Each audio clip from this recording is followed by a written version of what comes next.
A big thank you to all of my listeners. And if you would like to support this transmission even more and boost your trading account, go to trendfollowing.com/now. And without any further delay, on to today's show.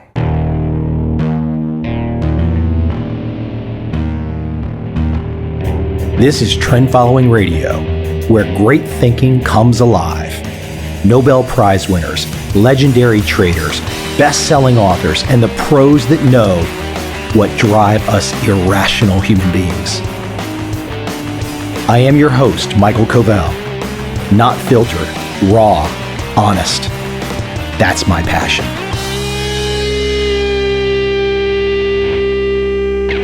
Today, Laura Roeder and I talk about social media and social media automation.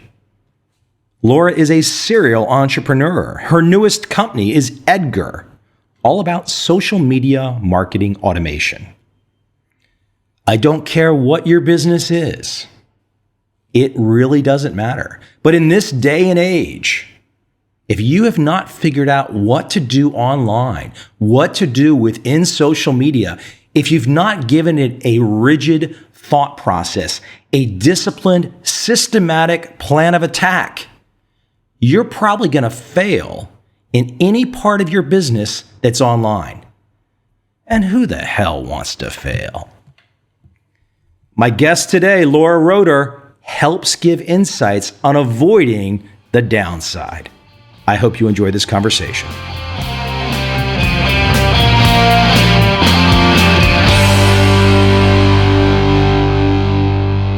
Let's just break it down in terms of names first. If you had to define the 5, 6, 7, however it might be, of the key 80-20 rule, mission critical social media platforms we all need to be aware of, where should we start?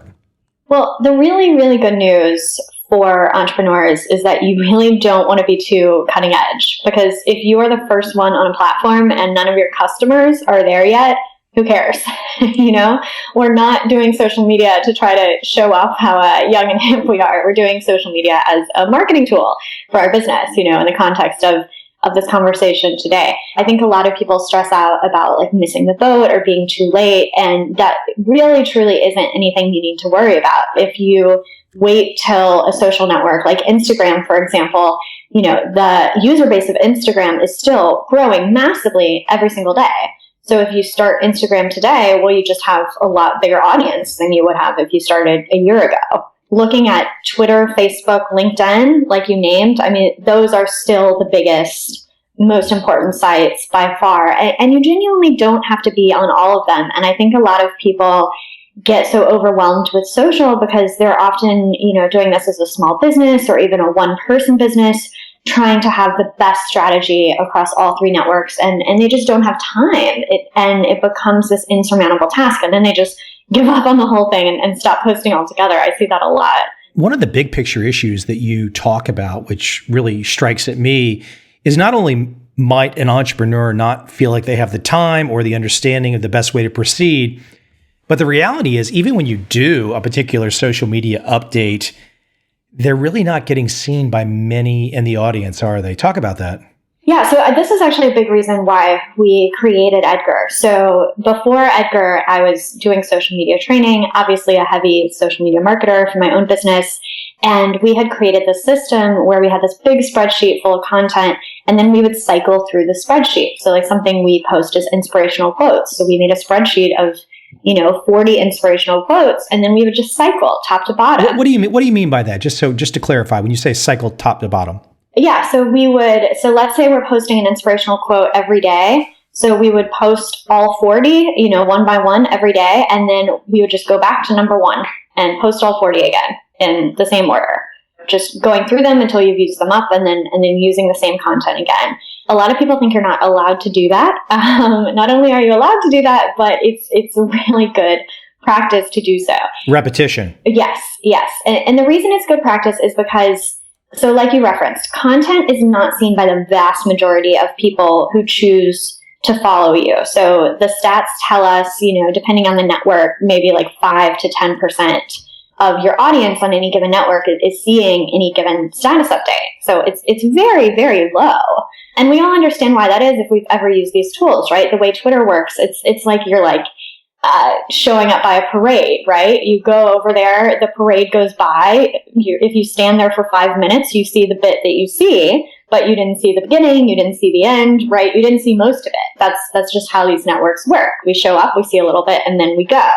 A lot of people get upset about this, like, Facebook is like, they're dropping my reach, but people aren't on Facebook just to see ads from your company. Facebook can't just show people all the content that you put out. People follow too much. I mean, it's actually smart that Facebook has these algorithms trying to see what people actually want to see, because otherwise just no one would use Facebook. So that's the nature of it. So that's why such a small percentage sees any given update. So to me, it just does not make any sense to spend my blood, sweat, and tears writing all this social media content and then only show it to 5% of my audience. Why wouldn't I post it again so that more people can see it? And also people get really worried, like, what if someone sees that I posted something again? People don't care if you post something again. They really don't. And often, like, they didn't click on it the first time and they'll click on it now, or maybe they actually read it the first time and now they're going to share it because they've read it. The nature of the internet is a lot of repeated content, right? That's actually how we determine if something is popular on the internet, if it's being posted over and over again. We've all had that experience of like, okay, my 8th friend linked to this article on Facebook. I'm actually going to click it now. Like, everyone's talking about this. That is very, very normal on the internet. Do you see a difference between repeating content on Twitter versus Facebook? Twitter, to me, I can see the repetition thinking in my own head, I'm thinking, gosh, that's a really simple idea, but a great idea. But then I'm thinking on Facebook, it seems more personal, or it seems like reposting or on Facebook would be not as the same as Twitter. Or am I completely just wrong on that? No, I see what you're saying. So yeah, let me clarify some things. I think what you're really getting at is the difference between Facebook personal profiles and pages. Your personal profile on Facebook is where you friend someone, where you connect with people that you know. Your page represents your business. I would say that most people probably don't want to repeat content on their personal profile. I would agree with you there, because personal profiles aren't really used for marketing, and I just don't really think that's a good choice for how to use Facebook, is to do marketing on your personal profile. Because you're posting just sort of random updates from your life, it does feel weird to repeat content, because like you would never do that in your normal, just updating about your life. But your page is a marketing channel for your business, so it's not weird at all to repeat there. We also have so Edgar does this repeating automatically. We also have a lot of people that use it for Facebook groups. If you run a group and you want to say, what did you accomplish this Monday morning, or post some inspiration on Wednesday or whatever. It's really smart to repeat that content and to schedule out that content. Okay, why do you know anything about social media? When did you make your first dollar, either via a product or a service online? Why do you know anything? What's the experience from? How did it start? Yeah, so I started working for myself when I was about 22, creating websites for local businesses where I lived in Chicago. And I had been, I worked in an agency before that. And just honestly, because I was young and sort of tech savvy, they would just have me, they'd be like, can you do AdWords? And I was like, okay, I guess so. Like if it was on the internet, they would just have me do it. They're like, she can figure it out. I started making websites as my business, and I would just advise clients about like, okay, how are people going to get to your website? What are they going to do once they're there? Like, how are you going to capture their email? I was just experimenting with this stuff and reading about this stuff online. And I just naively thought this is what you did if you built someone a website. Like, you helped them optimize it and get traffic and all that stuff. I didn't know that other web designers weren't doing that. It just like made sense to me. So I was really doing, website building and online marketing consulting in retrospect. I never called it that at the time. And then when social media started to become a big deal in like 2007, 2008, so I think I joined Twitter in 2007. By 2007, 2008, a lot of clients started asking me, how are you using Twitter? Can a person use it for business? Can a person, use Facebook for business? And then when Facebook fan pages, when they launched, people got really interested. So that's really how I fell into it. Like, I just kept talking to people about social media. And then eventually enough people told me, we would pay you to tell us about social media. So I thought that sounded a lot easier than building someone a website. So I was on board there. And then, that turned into doing social media consulting, training, and then I launched my social media software business in 2014. Talk about the notion of updates and giving content. I mean, most business owners, if they want to use social media, they want to try and ultimately, even if it's a soft sell or it's just a way to interact with people, but the ultimate goal is to sell. Talk a little bit about selling via social media. Break the ice a little bit there. Yeah. So when you're selling via social media, what you're really doing for almost every business is driving traffic back to your website. And when people talk about how to gauge success from social media, that's really the one thing you need to be looking at. How much traffic is coming to your website? And is that traffic converting, either to get on your list or buy or, schedule a consult or whatever that is for your business? I just want to make this really clear. You honestly can forget about how many followers you have, looking at how often they click different things. It's very easy to get sucked into all these minute details. But the fact is, if you have 50,000 followers, but you're not driving any traffic to your site, who cares?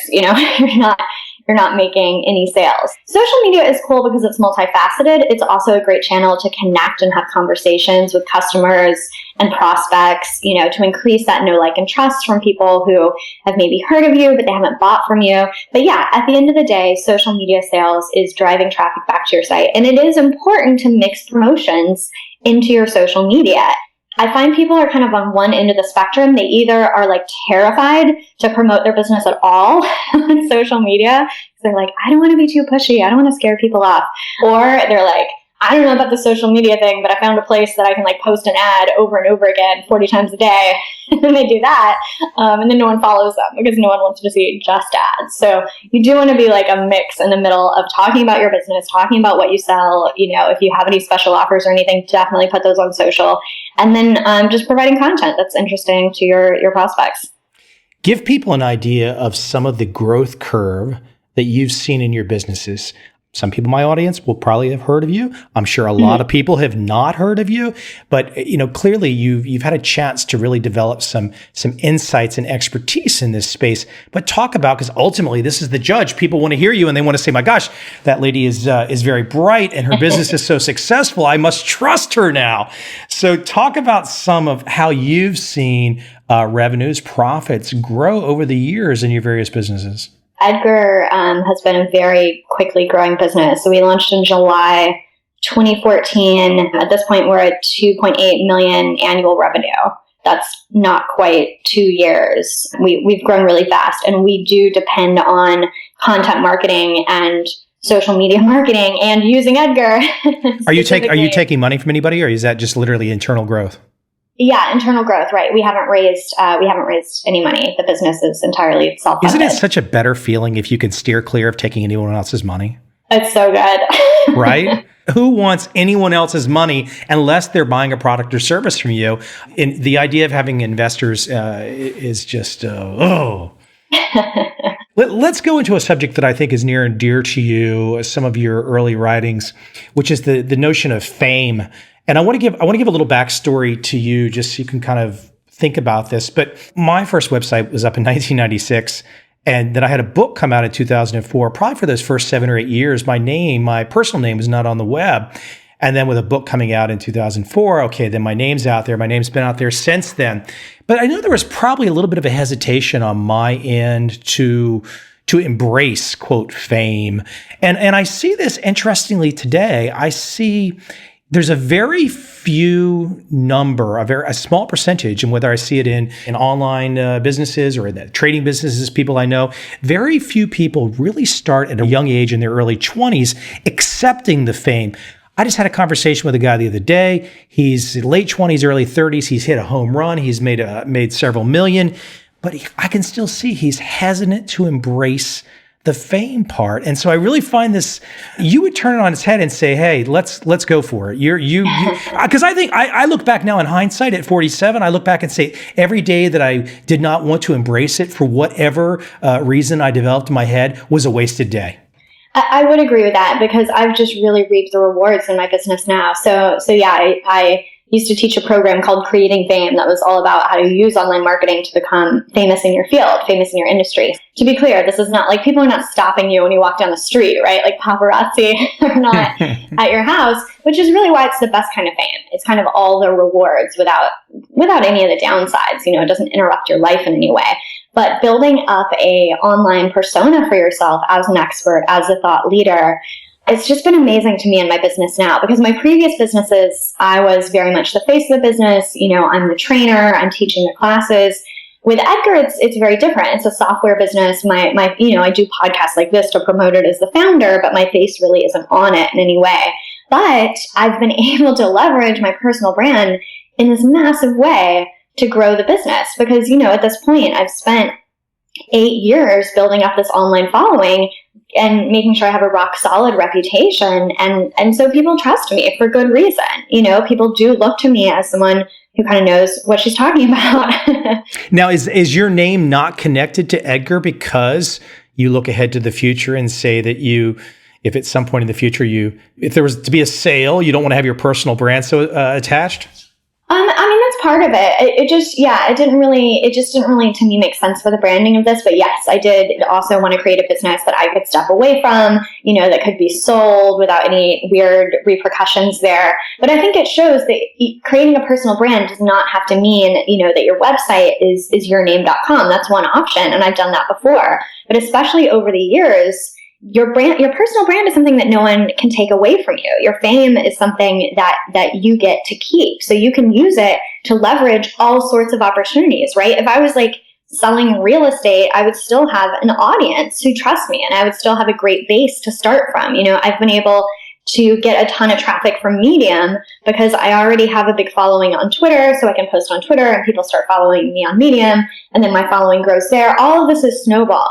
Once you establish a good following in one network, it's so much easier to bring people over other places. Or once they follow me on Twitter at LKR, I can get them to follow the Meet Edgar account, right? Because I already have that trust established. Yeah, it's just a tool you can start building and then just keep leveraging over the years. People say, hey, I don't want the fame. And I say, well, why are you on Facebook? Even if you've only got one follower, it's like the South Park episode. You've got one follower, but you know what? You want that fame of the one follower. So I say, if you're going to take one follower, why not go for as many as possible? But here, let's go into a slightly different direction on fame. Just being famous without being authentic is how useful? I know you want me to say you have to be authentic, but I genuinely people do this all different ways. For me, just being myself is so much easier than any other way, because you can't screw that up and you don't have to second guess what you're doing. I think the important thing to point out is this is all your choice. And I think some people get scared of fame because they're well, I don't want to be so personal. But you don't have to be. I'm not posting, I have a 1-year-old. There's a few pictures of him floating around online, but I'm not posting pictures of him on my social accounts that I use for business stuff. But you can do that if you want to. You can attack this any way that you want that feels good for you. So I was a part of a group in the last couple of years, and I noticed, there was some type of tool online, but I noticed, I just was kind of curious where some of the Twitter followers were coming from, and I found this tool and I looked at a lot of different Twitter accounts and I looked at mine. Generally says, okay, your followers look generally real. They're not fake, But I found it really interesting that I came across one particular individual, and I went through that same mechanism, this Twitter audit thing. And it was flashing red lights, a big thumbs down, literally you're looking at this metric and you're saying to yourself, he went somewhere and bought his followers. It's all fake. And there's over 10,000 and it's all fake. Yeah. Well, that's where the reputation, right? We talked about not just fame, but reputation. So I can be famous all day, but my reputation as a social media expert is going to suck if I've bought all my followers, right? Because then I have no credibility for building an organic following. So yeah, we're not just talking about doing anything to get yourself famous. We're talking about really building a strong reputation as a true leader in your field. Why do people unfollow me? Well, why do they unfollow you? Why do they unfollow anybody? What do we do wrong that people, Yeah. I know there's a game to be played. So what is the game? Great question. So the first thing to remember is that you do not care about anyone who doesn't care about your business. So people get obsessed with unfollows, especially with email subscribes. I hate when people watch their email unsubscribes. Just don't even look at it, because anyone who doesn't want to receive emails about your business is obviously not interested. in buying from you, right? Like why, again, it's like the 10,000 fake followers. Sure, it sounds cool to have 10,000 people on my email list, but if none of them have any interest in what I'm selling, I really would rather have 10,000 different people on my email list. So I think, you can sometimes look at people unfollowing you. If all of a sudden you're seeing a big spike, maybe that would tell you some sort of trend that you've started to do something differently in social. Like if you tried out, promoting a whole lot more or a whole lot less, and then you saw a big exodus of people leaving after that, that could give you some kind of clue. But honestly, that doesn't usually happen in general. I think you just have to look at unfollows as like, those people aren't interested in buying what I'm selling. So that's okay. Yeah, I really don't ever ask the question. I just asked you. I honestly don't. I've been at this too long. Like you just said so poignantly, like if they don't want to follow you, I'm kind of like, I probably even say it a little bit more abrasive. I'm like, blank you, see you later, bye. Okay, question. As we're going down this kind of path of interesting topics about social media, I had a guy today just on my personal Facebook, and he got ballistic about something political, and I think he actually referred to me as a Nazi. And I'm just like, it's like, to me, my strategy is if somebody crosses the line on a Facebook, I just use the big B button, the block, because I don't feel any, if they've crossed the line, like you just said with unfollows, what's the point? I don't need the emotional aggravation. I don't want to really know them anymore. I don't care about their business. So it's better just out of sight, out of mind. Talk about dealing with haters. Also talk about, from your perspective, if you've seen this, haters that really aren't real people, but they're just business competitors disguised as haters. Ooh, that's a juicy one. Yeah, I mean, I'm totally with you. Like this is your space. You don't need to allow rude comments on your blog or on your Facebook page. Like, yeah, they can go leave them. I'm sure they have lots of pages they love to leave rude comments on. It's usually like these people, that's sort of their hobby. So they can go leave them on someone else's page. I think you just really have to look at, the only time it really matters is like, if they're a customer and you want to save that relationship, which you don't have to save every customer relationship. I mean, it's so empowering as a business to be like, you are out of line and I don't want your money. Like, see you later. Like, that's why we own our own businesses, right? That's so cool. It's awesome, right? Life's too short. Who wants that? Right. So, sometimes like people do have genuine concerns, but I mean, really never that need to be hashed out in public. If a customer like wants to talk to you about something that you're doing in your business, I would just take that to email. I mean, take that to the phone, ideally, so that you can hear out their concerns. But there's just no reason to turn it into a big public debate. Calling me a Nazi is not really a concern, is it? Right. That's kind of something else, isn't it? Yeah. I mean, when people are just trolling you, I just delete it, block it. Forget about it. Totally agree. The follow-up there, though, business competitors. I've seen this so much over the years. I can't tell you how many business competitors that I actually, you kind of, they're leaving blog comments, you check their IP, you connect it with this, and the next thing you know, you're like, oh, I thought we were friends. But there's a lot of that going on. I think a lot more than people might actually imagine, unless they have the experience of knowing that some business competitors are really sleazy. I think it's worth imagining that these aren't necessarily all real customers or real potential customers. They could just be people that want to hate on your success a little. Yeah, I mean, my point of view about competitors is that nothing that you do is like private or secret. So a lot of people will ask things like, okay, well, how can I, keep a competitor from buying my course and just copying the whole thing and selling it themselves? And the answer is you can't, right? You can't keep them out of your Facebook group. You can't keep them out of your course. Whenever you sell something, you release it to the world, right? Or obviously when you put it on your blog or whatever, you release it to the world. So I just like to assume that competitors are aware of absolutely everything I'm doing.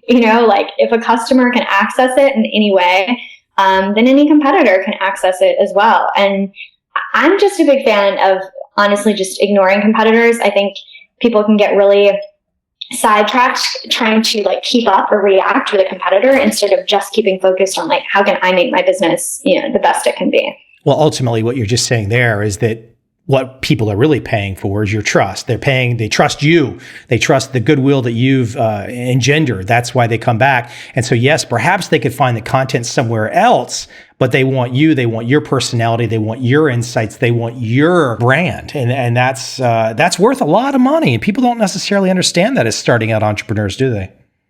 Yeah, because everyone can copy everything. I mean, with Edgar, anyone can come along and just make a replica tool, that looks the same, does the same thing. So we talk about this. We're like, what is our advantage? Because this is inevitable when you reach a certain level of success, that people will blatantly copy you. So we talk about, okay, if someone comes in and makes the exact same thing and makes it half the price, like, why are people going to stay with us? Because we want that to be really strong. In a few minutes, I want to get into Edgar and kind of the genesis there and why it exists and what it does exactly. But there are a couple more issues that I want to drive into, specifically something that I saw on a Medium article that you talked about. I would love for you to talk about going viral. Everybody wants to go viral. And you have this great write-up where you talk about Dropbox's success, which I was not aware of. Why don't you relay that story and talk about some of the pitfalls and pratfalls of thinking that all you need is for the whole world to just be talking about you, and then the money will roll in and you won't have to do anything. Right. So yeah, this article I talk about, so this phrase going viral, when you start to talk about online marketing, people are like, oh, we're going to find a way to make it go viral. So Dropbox is a story that comes up a lot because they had and still have this really excellent sharing mechanism where if you share with a friend, you get more space, and it really encouraged people to share. And so basically their customers really did a huge part in spreading the word for them. And that was a very clever strategy for Dropbox, and it was hugely successful for them. But I found that people often get obsessed with trying to find some sort of like trick like that where they can also go viral too. And it's really a way to avoid having to do marketing, which really is a way to avoid having to sell, which is what people are, I think really terrified of at the end of the day, like having to sell to other humans what they create. So there's a lot of products that don't have a quote unquote viral hook. Like at Edgar, I mean, people tell their friends about it if they like it, but we just don't have any way to build in like, okay, you get more. There's no equivalent of like you get more space in your account when you sign up a friend. It just doesn't make sense with our software. And it doesn't make sense with a lot of things. And I see a lot of companies like struggling to find that quote unquote viral hook to just bring the floods of people in instead of just focusing on like good old fashioned sales and marketing. Like here's how we're going to get the word out about our business. The old Kevin Costner film, Field of Dreams, build it and they will come. Build it and they will come is not exactly how it works. No, Yeah. not really. Hey, let me ask a women question. I have been gently criticized here and there that I don't have enough female guests. I've had some pretty prominent ones. One of my favorite guests of all time was Sally Hogshead. She was fabulous. But talk about yourself being in this space, because when I talk to you and I hear you think, it's like, okay, you're like one of the guys in terms of how you think, But I think sometimes for many women, and I look in my field too of trading, I think sometimes women, they put a wall up that doesn't need to be there. I mean, there's no reason that a lot of the guys that I know that are online entrepreneurs, and I think they do pretty much probably dwarf in terms of the female population, there's no reason why women need to be drawing this line. I sometimes, though, in conversations, I see a wall that is perhaps doesn't need to be there about why they might not want to try or get involved. Is there anything that you can share in terms of getting over the hump, or were you always this way where you were just going to get in the middle of everything the guys were doing and you just didn't care? I mean, I have to call you out a little bit because is this sexist? Are you going to yell at me? No, come on. Well, so saying I think like one of the guys like is kind of an interesting way to say it, right? Because it sort of like implies, that men think about business one way and women think about business another way. I mean, I just personally don't think that that's true. I would rather you say like you're like one of the entrepreneurs. You know what I mean? I read an article on your website though about hiring somebody, and I was thinking as I was just saying that, I was like, oh my God, they would not hire me either. They'd throw me out too, and they'd say, don't let that guy Coveil come in. He sounds like a troublemaker. No, I mean, I love that we're talking about it. This stuff it's interesting because it's very deeply encoded, right? And most of us were raised in a way where we really didn't see many female business owners. I mean, obviously still, like you said, right, the vast majority of business owners are male. And I encounter a lot of situations where people like assume that I don't own the business, assume that I didn't start the business, but I can't really take it personally, right? I mean, most 31-year-old women you meet are not entrepreneurs, right? Do not run software companies. That was my real point, really. Even if I drifted off the PC reservation and said it a little wrong. Yeah, so I understand why people make those assumptions. And, I think it is great to have female guests on podcasts, for example, just so that, more women can see that this is possible for them. I've had a few psychologists on that were fantastic. Kathleen Eisenhart, who wrote this great book, Simple Rules from Stanford, has been on. So I sometimes wonder about my own biases as if I have them. You know what I'm saying? It's an interesting topic to try and understand and to try and get unfolded. Yeah, and we all have, you said my biases if I have them, but we all have biases because we grow up in a certain culture, right?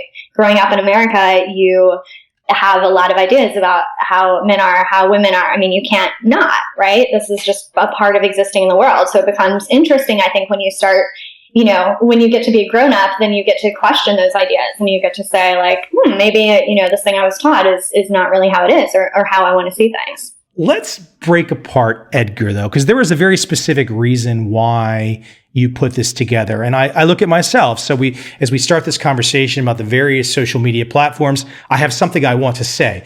Other people listening have something they want to say. And as you start to lay out, you're like, repetition is huge.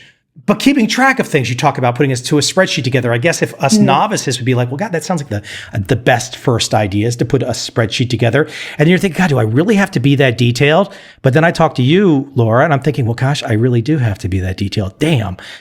But so talk about how your process of having to keep track of social media and leading that into a business opportunity. Yeah, I mean, the good news is that you don't have to create a spreadsheet because Edgar does it for you. So you don't need a spreadsheet. Not afraid to sell. See, example, not afraid to sell. But yeah, so what is different about Edgar that's been interesting in selling people Edgar is that it is a different workflow for social media. Because the way, what you're saying is basically that you maybe aren't thinking about social media so strategically. And I find this is very common. Like a lot of people, maybe blog or they create a podcast and they're very strategic about it. They're like, I'm going to plan out my topics. Here's how I'm going to distribute it. Here's how I'm going to get traffic.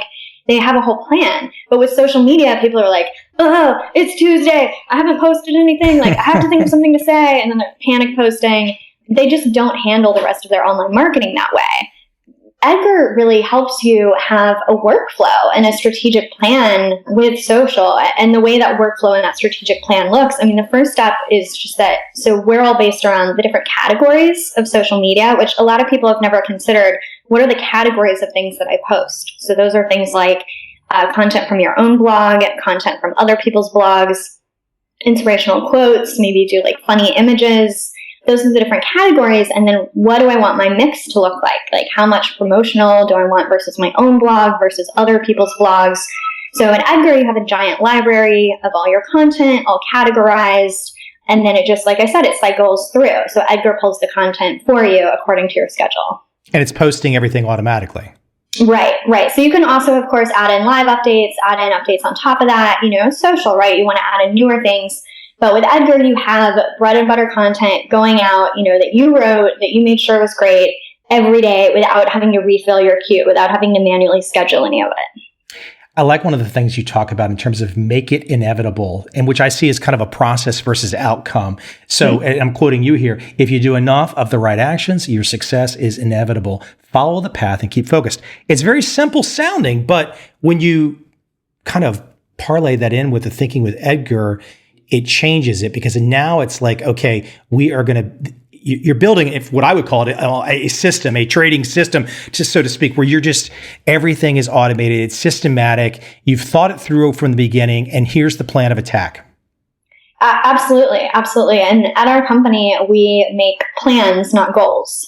Instead of, a lot of companies have big, like, okay, we're going to hit this many customers, we're going to hit this dollar amount, and that's kind of the goal that's reported throughout the company.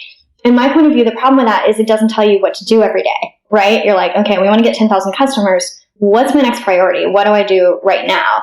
Instead, we focus on like each department chooses 3 big rocks per quarter. These are the things we have decided to do this quarter, not these are our goals that we may or may not achieve. So that's how I view making success inevitable. If we do these 3 big rocks, which we're doing because that's the plan, then we know that our success will happen. How do I peel back the onion a little bit more here? I want to know, why have you picked yourself? I want to know something more. Why did you pick yourself? Why did you think you could compete? Did you play sports? What drove you? What made you do this? I mean, one thing is that I just started so young that I didn't know any better, which has been a huge blessing for me. So success breeds success. Well, and I just know I didn't have to unlearn bad habits. So many people that start entrepreneurship, in their 40s or even in their 30s have already been working in corporate for, 10, 20 years. They're ruined. They're not ruined forever, but they have some really bad habits. And, what you have to do as an entrepreneur is, pick yourself over and over again. Be very confident in your own abilities. Pick yourself. What do you mean pick yourself? You have absolute confidence. Well, you have to be a huge risk taker. Like, I just haven't been trained not to be. And I mean, I'm sure it's also just part of my personality. What was the mentor? What was the influence in your life? The book, the person, the individual. What drove you? I mean, I've had tons of them because I love hanging out with entrepreneurs. Like, all my friends are entrepreneurs. To me, it's less about like having a mentor. Like, I just feel like I get mentored by the people that I surround myself with all the time. I love business. I love learning about it. I love hearing what other people are up to. I mean, it's just fun for me. What are some of the biggest changes that you've made recently based on new information or new insights that you've taken in? Like, talk about the evolution of you, the shifts in you. Well, I mean, the biggest thing is just going into more and more of a leadership role and letting go of the deliverables, which has been a real challenge. So for me, because my background is marketing, letting go of marketing was the hardest one. So I finally hired a director of marketing about a month ago. So that's been 10 years in the making. I'm letting someone else do the marketing so that I can just be CEO of my company. We have like 16 people now. So we have, department heads with small teams. Like, having the confidence that you can add value to a company without doing, like, quote unquote, doing anything, because like, I'm not designing the software, I'm not programming it, I'm not writing the marketing emails, like, I'm not doing any deliverables. I'm just kind of overseeing and running the ship. And that is where I provide the most value right now, but that can be a huge challenge for me. You just talked about picking yourself. You brought up the idea of new entrepreneurs. As I said, if they got to be in their 30s or 40s or 50s, they can't really do anything new. You're saying, no, they just have to unlearn those bad habits. But what is a big picture? Just somebody wants to start. I talk to these people all the time, and I never know what to tell anybody on how to start, except just to start. But is there, in all of your experiences and talking to everybody in your life, is there some kind of some great insight that you can offer to that person, that genuine person that really wants to make a shift? Is there a first step beyond picking yourself and just going for it? I think one of the most valuable things to do is really think through the worst case scenario, because people have this fantasy. So a lot of people, if you kind of talk to them about if they've wanted to start a business for a long time and they haven't done it, they have this negative fantasy that they are not going to be able to feed their children if things don't go well. And for most people, that is extremely unrealistic. Like, most people have family that would step in, have friends that would step in. Like, them living with their kids under a bridge, they would have to be abandoned by every human they know before that could happen. Like, that's so much. Chris Farley SNL video, down by the river or under the bridge or whatever it is. Right. That's so much more than their business failing. Also, if their business fails, they can go get a job. And maybe it's not, maybe they have to work at Starbucks for a while they find a better corporate job. But again, that doesn't mean kids starving. So I think it's actually really valuable to think through, okay, if this doesn't work out, then what? If this doesn't work out, then what? Because people have it as this just huge fear that they haven't really broken down. And the worst case scenario is actually much better than most people imagine. Laura, I appreciate your time today. The best place for everyone to go to find out more about your business, or you, or both? Yeah, so you can find my business, Edgar, at meetedgar.com. You can find me on Twitter at LKR. What's the Edgar genesis, the name? It was like a code name that we were using internally. for the project. And then when it came time to name it, we literally couldn't think of a better name. So we're like, well, maybe we'll just call it Edgar. And it seems to be a really good choice because people really remember it. Yeah, I was trying to find. I was searching and searching. I wanted to know why it was called Edgar, and I couldn't figure it out. So, hey, I appreciate your time today. Thank you. Thank you. It's fun.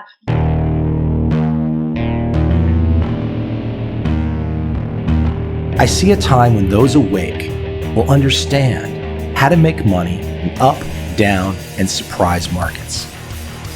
Whether new trader or experienced, college student or financial advisor, protecting against a crash, or just trying to make a lot of money, trend following offers everyone an answer in uncertain times.